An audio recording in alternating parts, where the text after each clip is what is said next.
Would you like to sue your cat for ruining your slippers again? Or would you want to be present on your friend's first wedding night? Perhaps you'd be willing to feed fresh blood to an acquaintance with epilepsy? No, this isn't madness, but everyday reality. Just not for our time, but for the Middle Ages. Although some things have survived to our days, especially, you'll be surprised by the trials of animals, but I'll tell you about that at the end. When ignoramuses, poorly versed in history, demand a return to old traditions and tell tales about the values of ancestors, they should be sent to Google user courses.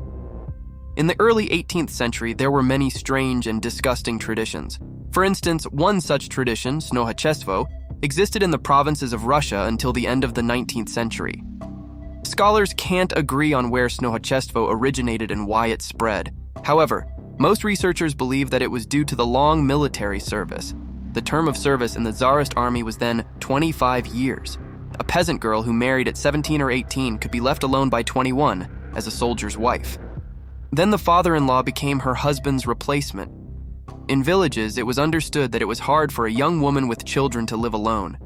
Sometimes the victims of this terrible practice agreed to such cohabitation themselves. But more often, the husband's father forced the daughter-in-law to live with him, using psychological pressure, gifts, or violence. The lack of good jobs in the villages also contributed to Snohachestvo. Even if the young husband did not go to the army, he often went to earn money. Sometimes he disappeared for many months or even years. During this time, the wife could live with the father-in-law without fear of punishment. Ethnographer Zvonkov believes that the custom of marrying boys at 12 to 13 years old also influenced this.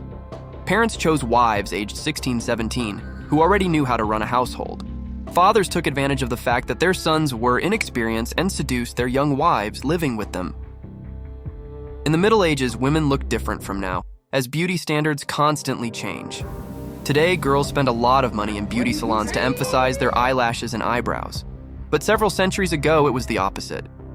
Women plucked their eyelashes and eyebrows to make their faces cleaner and clearer. Some even pulled out their hair to have a perfectly oval face. Imagine how unpleasant this procedure was. After all, there were no painkillers at that time. At that time, women also sought to have a very small and narrow mouth. This was considered a sign of modesty and tenderness. Therefore, they tried not to smile, not to open their mouth wide, and used special devices that compressed and deformed their jaws.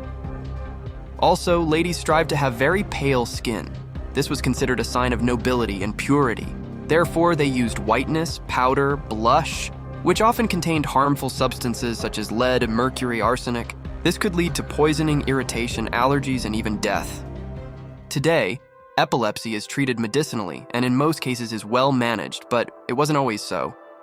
In the Middle Ages, people who suffered from incurable diseases were pitied, to put it mildly. People at that time believed that this disease could be cured by drinking the blood of a gladiator. This practice appeared in the times of the Roman Empire, but continued for many centuries. Patients tried to heal themselves with the blood of young and strong people. Also, this disease was treated in the Christian church by exorcising the demon through exorcism. Instead of placing the unfortunate in a quiet place and giving them medicine, priests, on the contrary, subjected them to psychological attack. The patient felt even worse, and the observers were sure that the evil spirit was coming out. No wonder. It all looked so spectacular. Moans, convulsions, foam at the mouth. And if the patient himself believed in his own possession, he involuntarily played along with the show, making faces and swearing profanely. Among the famous faces who suffered from this ailment were Ivan the Terrible, Peter I, Queen Elizabeth, Napoleon, and others. By the way, the younger son of Ivan the Terrible, Tsarevich Dmitri, also suffered from this ailment. And when he played knife point with other children, he had another seizure. As a result, he accidentally cut his neck and died from blood loss. Strange treatments were also used for other diseases.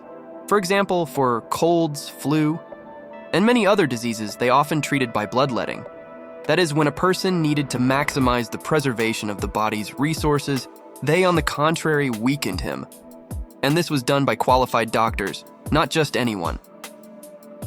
Did you know that the New Year holiday was once called Day of Fools? Gandalf?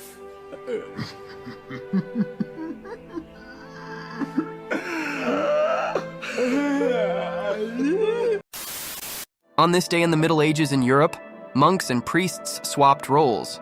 A fool was proclaimed bishop, and ordinary people wore masks. A cobbler could be a knight, a butcher, a bear, a prostitute, a nun, a servant, a lord. During the service, the clergy wore masks with terrible faces. They danced in a round, dressed as women, paupers, or singers. They sang indecent songs, shamelessly jumped and hopped around the church. At the end, they rode naked through the town and outskirts in rags on carts and wagons, laughing at their friends and passers-by, making indecent movements and shouting indecent verses. The priests harnessed themselves to carts full of manure and raced through the streets, throwing dirt at people. In fact, this holiday was a way to distort the ancient Roman festival of Calends on January 1st. On this day, people gave each other gifts, exchanged wishes, held feasts, and entertained themselves. In winter, masked people ran through the streets of cities wearing masks, smearing their faces with black or mud to be more frightening. Soldiers wore women's dresses and walked around the city unshaven with beards smelling of alcohol, trying to be as little like women as possible. They broke into the homes of the rich and asked for food and drink for themselves. They imitated officials, priests, their rulers. This is how modern carnivals appeared, for example, the famous Venetian one. Calends spread throughout Europe, where Christianity came, but they became a problem for the church, especially because more and more junior church officials were seen among the drunken crowd. And then in the 12th century, one of the French abbots came up with the idea of starting their own church holiday in honor of the junior church ranks. The goal of this was simple: to win colleagues from inappropriate celebration of Calends. Later, this evolved into the Day of Fools, and later the cycle of pagan holidays was replaced by Christmas. Flagellantism is a religious practice involving self-flagellation with whips on the back, chest, or other body parts. Adherents believed that in doing so they cleansed themselves of sins, experienced repentance, and came closer to God. They also used this method to ask God for forgiveness, protection, or healing. In ancient Egypt, Greece, and Rome, flagellantism was practiced in honor of certain deities. In Hinduism and Buddhism, such practice was also seen as a way to cleanse karma and achieve enlightenment. In Islam, it is practiced by some Shiites during the Ashura festival, commemorating the martyrdom of Imam Hussein. In Christianity, especially in the Middle Ages, flagellantism became a mass movement that spread throughout Europe. Flagellants traveled in groups through cities and villages, whipping themselves while singing psalms and hymns. They wore special garments that exposed their backs and used whips with knots, metal spikes, or bone shards. They believed that in this way they imitated the sufferings of Jesus Christ and could prevent God's punishment for humanity's sins. Flagellantism was particularly widespread during the Black Death, when people sought salvation from the plague. Football originated in ancient times, not as a sport, but as a ritual related to war, sacrifice, and magic. Different parts of the world had their own versions. In some tribes, heads of killed enemies, animals, or captives were used instead of a ball. These games were very brutal and dangerous, as participants followed no rules, fighting, scratching, and even killing each other to score. Many evolved the game further and used a substitute made from leather instead of heads. In China, it was not a game, but one of the ways to train warriors. Football was also played in Australia, ancient Rome, Greece, Japan.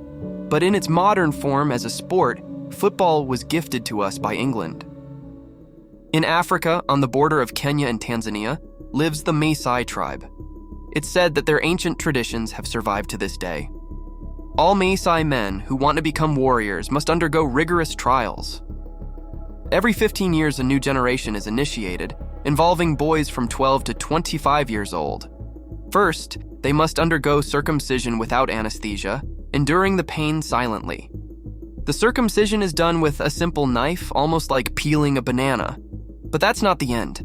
After a few weeks or months, when the future warrior can walk again, he must hit a rhinoceros 3 times or pull a lion by the tail. If he survives, he's considered a real man.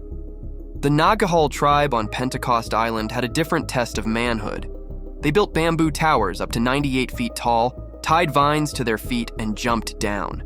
It was calculated so they would barely touch the ground with their head, but still survive. Naturally, fatalities were unavoidable with such an approach. In the late 20th century, some adventurers from New Zealand and England saw a film about this tribe and decided to replicate their ritual, but with modern equipment and without risking their lives. In their version, a person jumps from a great height, a bridge, tower, or crane, with an elastic cord tied to their legs. The cord stretches and compresses, creating a falling and rebounding effect. The distance to the ground in this case is safe, unlike the original. Another strange ancient tradition that has survived to our days. In the Pacific Ocean, there is the Kingdom of Tonga, consisting of 177 small islands. In the Middle Ages, this tradition was the norm, but it has only survived on a small part of the islands to this day. This happens after the wedding celebration. During the first wedding night, the groom's friends stay in the room with the newlyweds. Their task is to perform a demon exorcism ritual from the young wifey. This is done through group intercourses but without the groom's participation. Yeah, boy. He performs the final act, so to speak, with an already cleansed wifey. In our society, usually a person doesn't know if they're being cuckolded or not, but there, at least they know everything in advance. Thanks to literature and movies, the Middle Ages are often portrayed as a time of high morality, where knights were noble and princesses were chaste. It is believed that sex was taboo or hidden. A woman had no right to show her sexuality, or she would face the stake of the Inquisition. But in reality, sex was one of the main themes in a woman's life. Medieval doctors frankly told their female patients about the terrible diseases that could befall them if their sexual activity was too low. And if something prevented a woman from having healthy sex, such as a tushy or sick husband, this could be easily rectified through court to get a divorce and part of the ex-husband's property. Such cases were not uncommon in medieval courts, but everything was fair. If the husband could prove his potency, all his goods remained with him, and the too impetuous wife left with nothing. But he had to prove it not with words, but with action. His sexual abilities had to be demonstrated in front of witnesses. And if sex in public did not work out, he remained without a wife and money. It's interesting why schools make students read lies written in novels and stories by popular authors of the past. To distort historical perception, to instill the existence of high morality of ancestors, which was not there. In the Middle Ages, not only people suffered from cruelty, animals of all kinds, from livestock to insects, could be held accountable if they were accused of breaking the law. It seems unthinkable, but if a dog or cow were criminals, they were tried like humans with lawyers, witnesses, and other legal procedures. And that's not the most surprising part. Some animals were tortured to extract a confession. Most animals received a death sentence, but sometimes the criminal was sent to prison. For example, in Austria, a dog that bit an official was sentenced to a year of imprisonment. And in France, there was a case where a donkey was even acquitted. Mostly animals were accused of attacks on humans, though in the history of that time, there are examples when animals were tried for more strange crimes. In 1474, in the Swiss city of Basel, a court found a rooster guilty of laying an egg. It was burned at the stake for being associated with evil spirits. Now I understand why my hamster always escaped from the cage. It was his ancestral memory working, recalling when his ancestors were judged, imprisoned, and tortured. He thought the demons were after him again. Time to run. What other historical facts would you like to hear? Write in the comments. That's all for now. Goodbye to everyone.